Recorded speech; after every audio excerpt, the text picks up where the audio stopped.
Oh, hello there. My name is Sarah, and today I am going to talk to you about the social classes of the 13 colonies. Now, let's remember a social class is a way to rank someone, to rank a group of people. Now, that can either be by wealth, by how much land they own, their jobs, or even their race or ethnicity. So, today, in looking at these social classes, we are going to answer the essential question: how and why did social classes develop in the 13 colonies?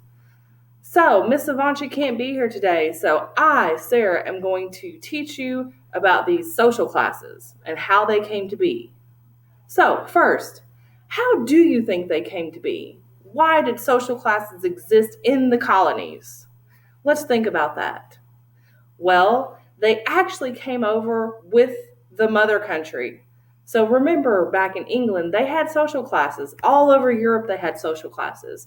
So when the mother country sent them over, they came with them. Even though they were coming to this new world, they thought they should keep the social classes from their mother country. The most important factor in this was wealth. So the more wealthy you were, the more you're going to have. And of course, the more you're going to have, then the higher in the social class you're going to be. Okay?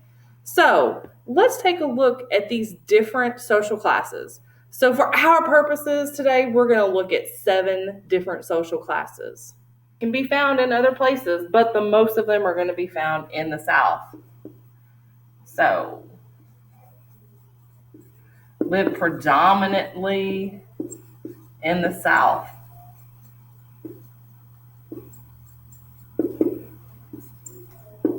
Now, what is another characteristic of these large landowners? Well, who did they rely on for their labor? It surely isn't going to be them. They're too wealthy. They don't want to do the work. So unfortunately, they relied on indentured servants and or slaves. Now, remember, indentured servants are those who could not afford their passage. And so someone paid their passage to get over here, and then they owe them 5 to 7 years of their life to work for free. All right, our next one is they were educated in some cases. So some of them did go to college, some of them didn't. They did have the money to do that, but some of them opted not to.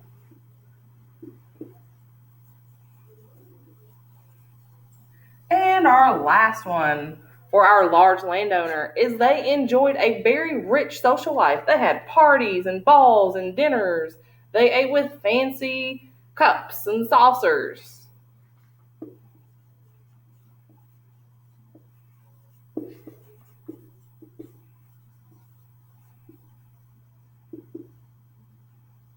And there again, if you look at this, you're going to find the landowners up here.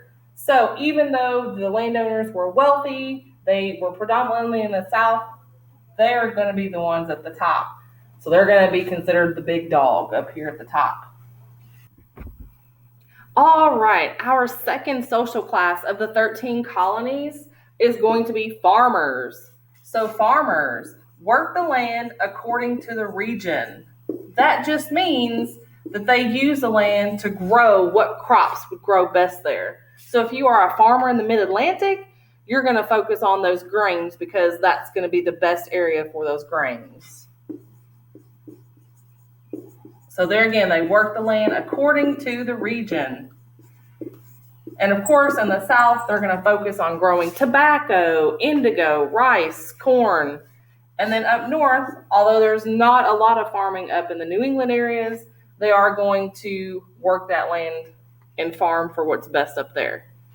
The next one is, instead of relying on indentured servants and slaves, they're actually going to have really large families, and they're going to rely on their family members.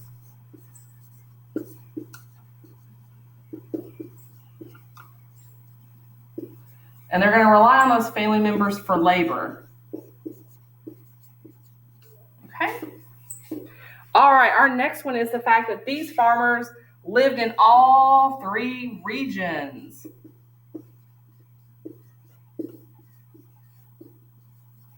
And lastly, they had a very difficult life.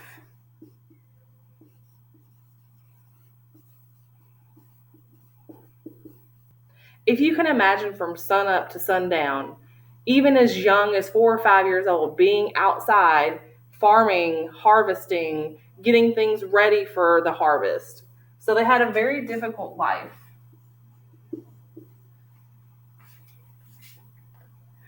Our next one is artisans. Now remember, artisans are going to be skilled manual workers. They're going to use tools and machines to perform a certain craft.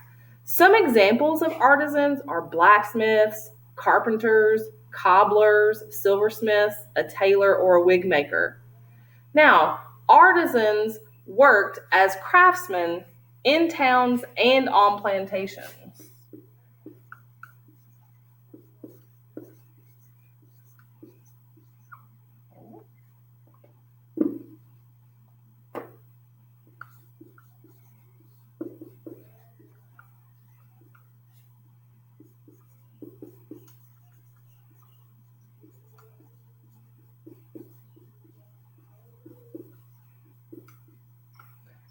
And then, of course, they're also going to live in small villages and cities.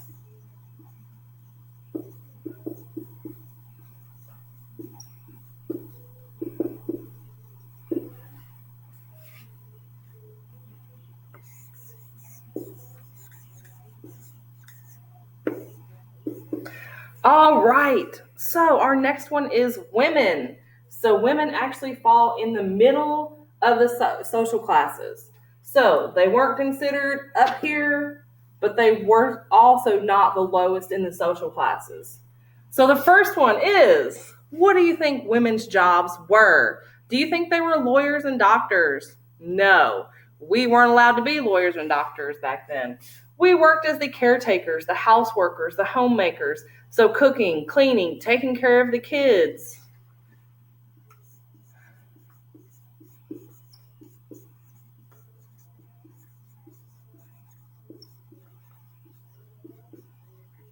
Now, I will say this, even though we say that that's what their jobs were and women weren't allowed to be lawyers or doctors, there were some husbands or some males that were progressive in their thinking, and they allowed women to do things other than being the caretakers, the moms, cooking, cleaning.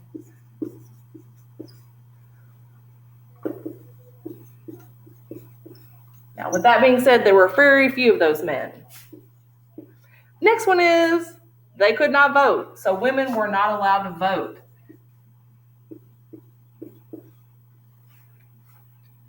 They also had very little say in their own lives.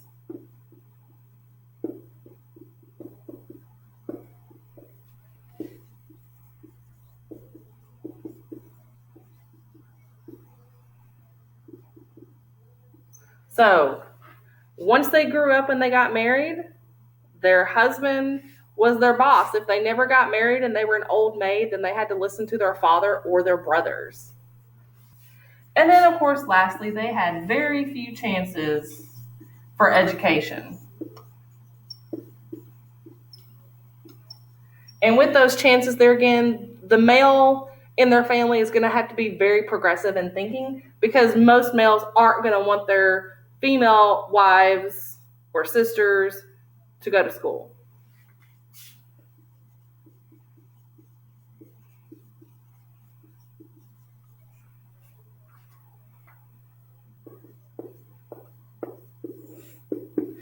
All right, our next group of social classes is the free African Americans. So these free African Americans were allowed to own land. So women couldn't own land, but free African Americans could. Now remember, they had to be male. If it was a female free African American, then she also was not allowed to own land.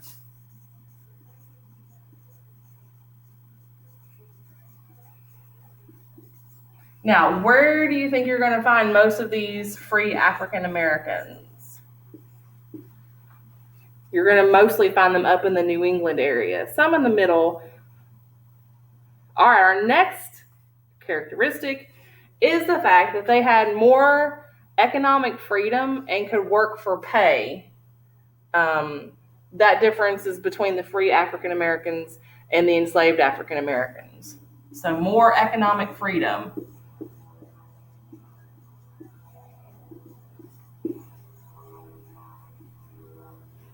And they could work for money.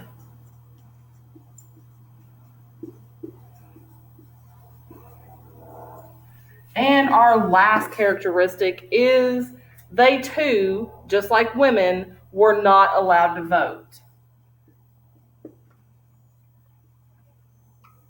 So even though they were not allowed to vote, with the abolishment of slavery in 1865, we would think that maybe they would be allowed to vote then, but that's not true. And in fact, the Voting Rights Act was not put into place until 1965.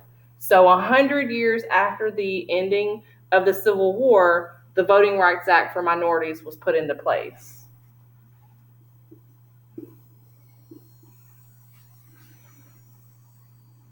So our sixth one that falls on our social classes of the 13 colonies is indentured servants.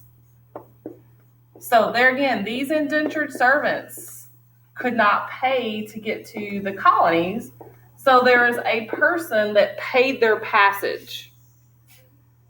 And it consisted of men and women. So men and women both could be indentured servants. And once this person paid for their passage to the colonies, then these people were going to work without pay for that passage.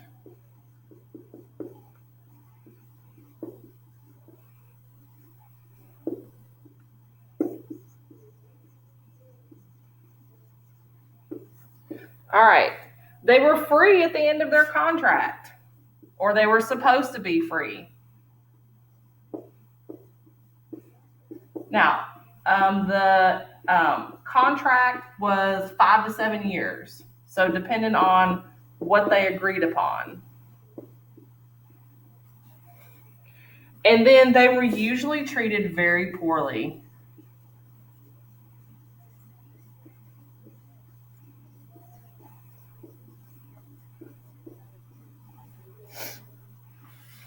All right, our last one is enslaved African Americans. So in this chart, you will see that they are at the bottom. So they were considered the lowest of the social classes. So the first thing was the fact that they were actually captured in Africa.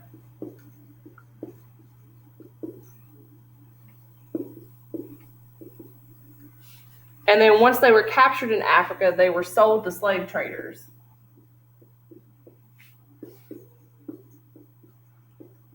And then once they were sold to those slave traders put them on a ship and sent them to the New World through the Middle Passage. They were owned,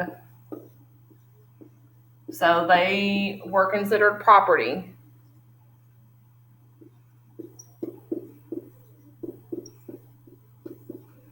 And it was for life. And then lastly,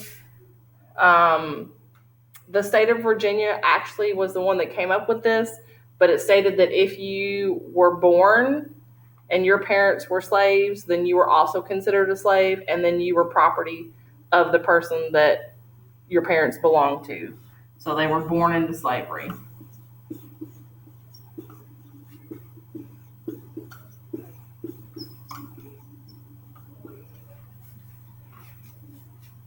So I hope that today you have learned about the social classes of the 13 colonies. So there again, we had the large landowners, farmers, artisans, women, free African Americans, indentured servants, and enslaved African Americans. And it does answer the question, how did social classes develop and why? These social classes developed because of the mother country. These social classes existed in the mother country. I hope you enjoyed our lesson today about the 13 colonies. I'm Sarah. You never know, I might come back and see you all again. Tomorrow, Miss Savanchi will be back. Have a great day.